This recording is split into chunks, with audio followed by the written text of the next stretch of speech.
வணக்கம். சென்னை கே. நகரில் பட்டு உலகின் இளவரசி பிரியதர்ஷினி சில்க்ஸின் பிரம்மாண்டமான ஷோரூம் திறப்பு விழா நடைபெற்றது.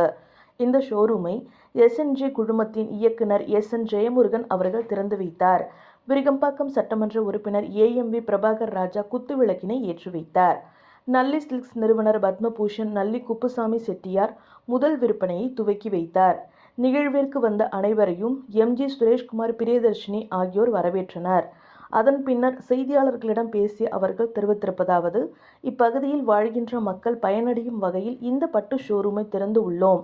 இந்தியாவில் எங்கும் வழங்காத வகையில் பட்டுப்புடவை எடுப்பவர்களுக்கு தங்க நாணயம் மற்றும் பிற ஆடைகளை வாங்குபவர்களுக்கு வெள்ளி நாணயமும் வழங்குகின்றோம். கே. நகர் சுற்றியுள்ள பகுதியில் தினசரி வேலைக்கு செல்பவர்கள் அதிகம் உள்ளதால் அவர்கள் பயன்பெறும் வகையில் சுலப தவணை முறையில் ரூ.1 செலுத்தி பட்டுப்புடவை எடுத்துக்கொண்டு மீதியை தவணை முறையில் செலுத்தலாம் என்றும், இப்பகுதியில் வாழ்கின்ற மக்களுக்கு இந்த திட்டம் பயனளிக்கும் என்றும் அவர்கள் தெரிவித்தனர்.